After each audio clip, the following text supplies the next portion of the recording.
बैसाख का महीना चल रहा है। शंकर के शिवालय में जाओ, शिव के शिवालय में 3 स्थानों का स्पर्श अवश्य जब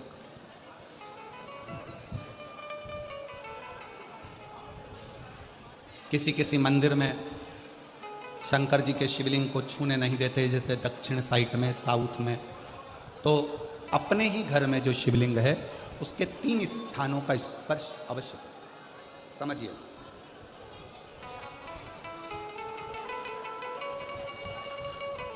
पहला, शंकर भगवान के जहां से जल बहता है उस स्थान, ये जलाधारी है, जल बहता है, ये शिवलिंग है, यहाँ से जो पानी नीचे की ओर जाता है उस स्थान का स्पर्श अवश्य करें। दूसरा, शिवलिंग का जो गोल भाग है उस गोल भाग में कहीं पर भी अपनी हथेली का स्पर्श अवश्य करें।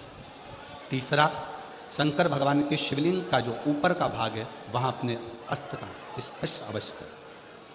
तीनों स्थान पर ब्रह्मा, विष्णु और महेश का स्मरण करते हुए जब बैसाख महीने में आप शंकर भगवान को जल समर्पित करें।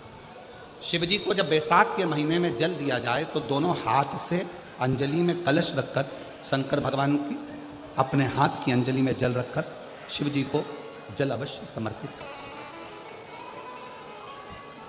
शिवरात्रि के बैसाख महीने की शिवरात्रि पड़े, बैसाख महीने की प्रदोष पड़े तो एक बेलपत्र शंकर को अवश्य समर्पित करें। मान लो गर्मी बहुत तेज है, पेड़ों पर बेलपत्र नहीं मिले तो एक दुर्वा शिव को अवश्य समर्पित करें। मान लो बहुत तेज गर्मी पड़ने पर, यहाँ रतनगढ़ में तो हम देख रहे हैं रजी रज धूली धूल इतनी है, मिट्टी इतनी है कि यहाँ तो दुर्वा मिलना भी बड़ा मुश्किल है, तो एक चावल का दाना शिव को जरूर समर्पित करो, उतने में। और बैसाख महीने में सबसे ज्यादा जरूरी है, जो सबसे ज्यादा जरूरी है बैसाख महीने में, वो जलाशय अर्थात अपने घर के नज़दीक में कोई पानी का स्थान हो, जलाशय हो, वहाँ का जल शिव को समर्पित करना, या शिव के नंदी के पास में। और हम तो कहेंगे शंकर का नंदी केवल मंदिर में मत देखो, आपके घर के आसपास में हमारे मारवाड़ की पहले की रीति रही है। राजस्थान में बहुत सालों पहले, जब लगभग 19 से 20 साल पहले हम फलोदी में आए थे, 20 साल पहले, और 20 साल पहले जब हम फलोदी में आए थे राजस्थान में, तो हमने उस फलोदी राजस्थान में देखा था कि प्रत्येक घर के बाहर पत्थर का एक छोटा सा कुंडा जैसा होता। 2 चीजें हमने फलोदी राजस्थान में प्रत्येक घर के बाहर 20 साल पहले देखी थी। एक इतना बड़ा कुंडा पत्थर का जिसमें लोग भोजन रख देते हैं, और एक बड़ा सारा कुंडा जिसमें लोग पानी भर देते हैं, जिससे चिड़िया, पशु, पक्षी, गौ माता सब उस पानी को पीती रहे और आपका और हमारा कल्याण होता रहे। इस भाव से प्रयास करो, शिव जी को तो जल समर्पित करो।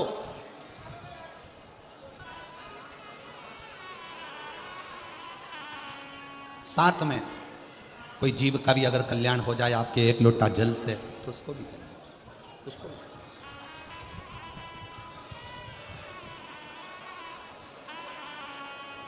शंकर भगवान ओघड़दानी शिव, जिनका चढ़ा हुआ जल केवल मात्र स्पर्श, आचमन, दर्शन आपका और हमारा कल्याण कर देता। अपने दुख को, अपनी तकलीफ को, अपने कष्ट को किसी दूसरे के दरवाजे पर जाकर कभी मत करो, कभी मत।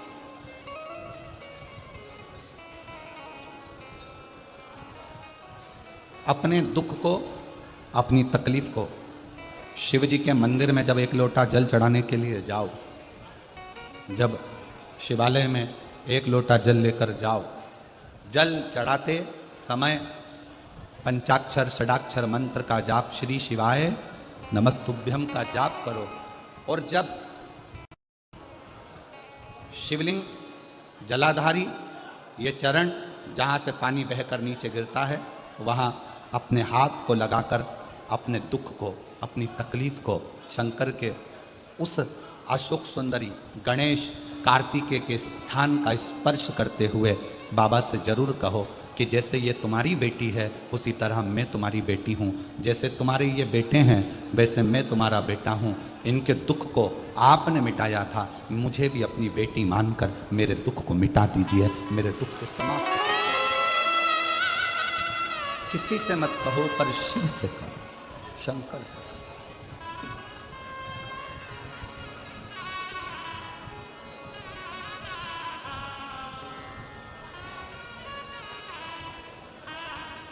जब आप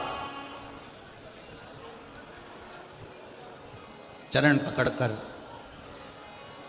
अशोक सुंदरी की जगह पर अपने हाथ का स्पर्श कर कर गणेश कार्तिकेय के स्थान का स्पर्श कर कर शिव से कहोगे तो शंकर अपनी औलाद आपको बनाएंगे और अपनी पुत्री समझकर आपका दुख जरूर मिटाएंगे।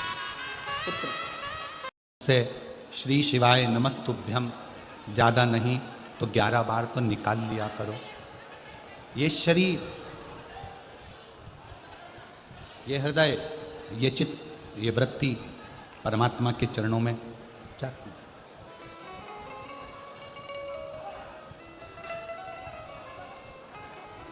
दुख है ना, शिव से कहो। पुरुष में और स्त्री में एक बहुत बड़ा अंतर है। पुरुष में और स्त्री में एक बहुत बड़ा अंतर है। पुरुष एक कान से सुनता है, दूसरे कान से निकाल देता है। स्त्री दोनों कान से सुनती है, जुबान से निकाल देती है। पुरुष में और स्त्री में सबसे बड़ा अंतर यही है कि पुरुष यहाँ से सुनेगा, यहाँ से निकाल देगा, और स्त्री दोनों कानों से सुनकर मुख से निकाल देती है। शिव पुराण की कथा कहती है अगर स्त्री को मुख से निकालना भी है सुनने के बाद तो अपने पिता देवादिदेव महादेव के सामने जाकर निकाले तो बात शिव के पास। सबका किया है मेरा उद्धार कीजिए, हे त्रिपुरधारी, हे त्रिशूलधारी। आपने सबका कल्याण किया तो मैं कैसे रह गई? मेरा उघड़दानी, मेरा शंकर भगवान उसी को बुलाता है जिसकी झोली उसको खुशियों से भरना होता है। खुशियों से। अब मालूम पड़े पूरा रतनगढ़ का लोग कथा सुनने के लिए आ जाए तो शंकर भगवान को 3 महीने में देना है, ये शिव पुराण का प्रमाण है। अब बुलाएगा उसी को जिसको देना होगा। जिसको देना ही नहीं है वो मन बनाकर रख भी लेगा कि मुझे कथा सुनने जाना है, कथा सुनने जाना है, पर मेरा भोले बाबा उसको यहाँ तक पहुँचने ही नहीं देगा, पहुँचने ही नहीं।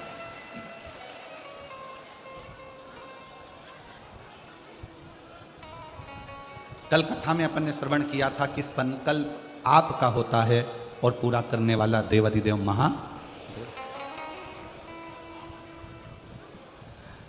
कोई दूसरा नहीं पूरा करेगा, शिव।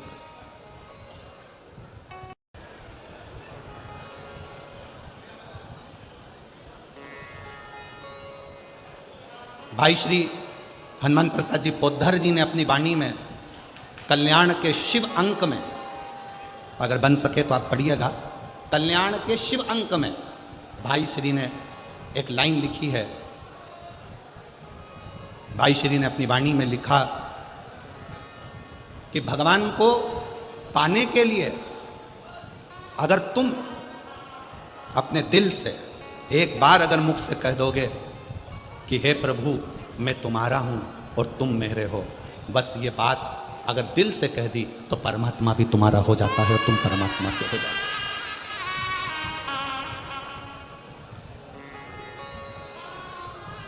हो। जरूरी नहीं कि उपास करोगे तो भूखे रहना पड़ेगा। व्रती का मतलब क्या होता है? व्रती का मतलब क्या है?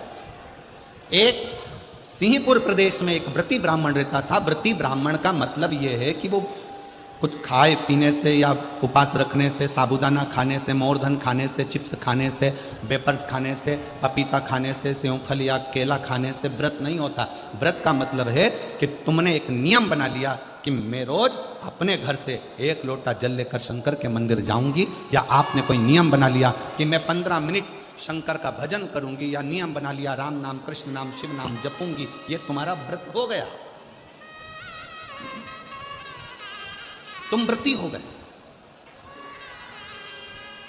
ये व्रत तुमने धारण कर लिया।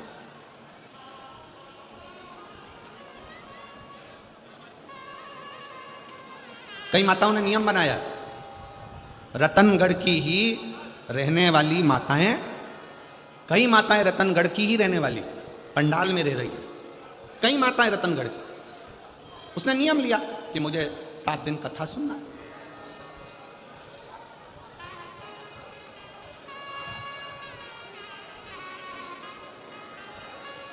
उसका नियम था, व्रती है। व्रत करने का मतलब यह नहीं है कि तुमने उपास करा, कुछ खाया पीना छोड़ दिया, कुछ खाना पीना छोड़ दिया तो भगवान तुमसे प्रसन्न हो जाएगा। शिव महापुराण की कथा कहती है, शंकर भगवान की कथा कहती है, यहाँ शिव पुराण कहती है कि आपका एक व्रत, कुछ भी अपनी जिंदगी में एक संकल्प, एक नियम ले लो, शिव पूरा कर देगा, व्रती हो गया। एक ब्राह्मण रहता था, बड़ा व्रती था, महाव्रती।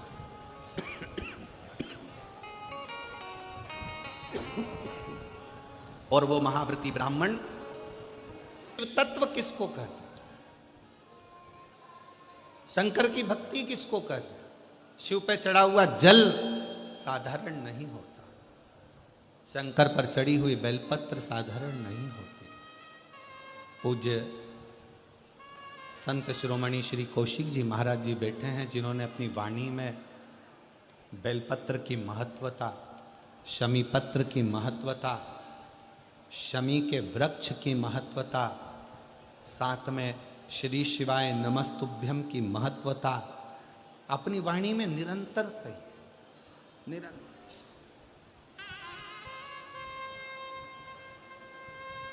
शिव जल साधारण नहीं है, शंकर की भक्ति साधारण नहीं है, शिव स्मरण साधारण है।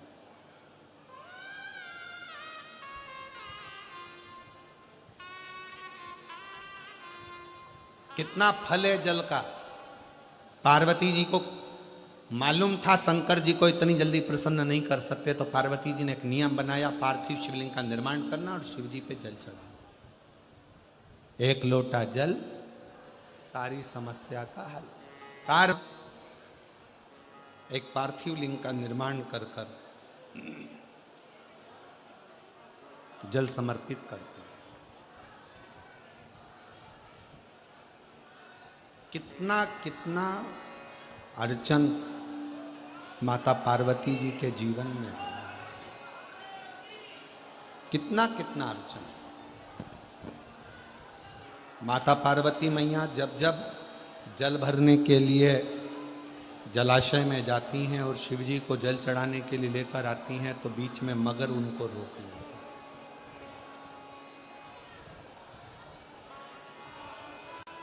कहीं पार्वती मैया जब भगवान शंकर को रिझाने के लिए आतुर होती हैं, तो फिर कोई ना कोई क्रम होकर उनकी अर्चना जो हो रही है, भजन जो हो रहा है, स्मरण जो हो रहा है, उसमें अड़चन दी जाती है। शिव महापुराण की कथा कहती है कि जब भी आप कोई तप करेंगे, साधना करेंगे, भजन करेंगे, कीर्तन करेंगे, मंत्र जाप करेंगे, नाम जाप करेंगे, स्मरण करेंगे, तो थोड़ी ना थोड़ी अड़चन बीच में आएगी, आती है।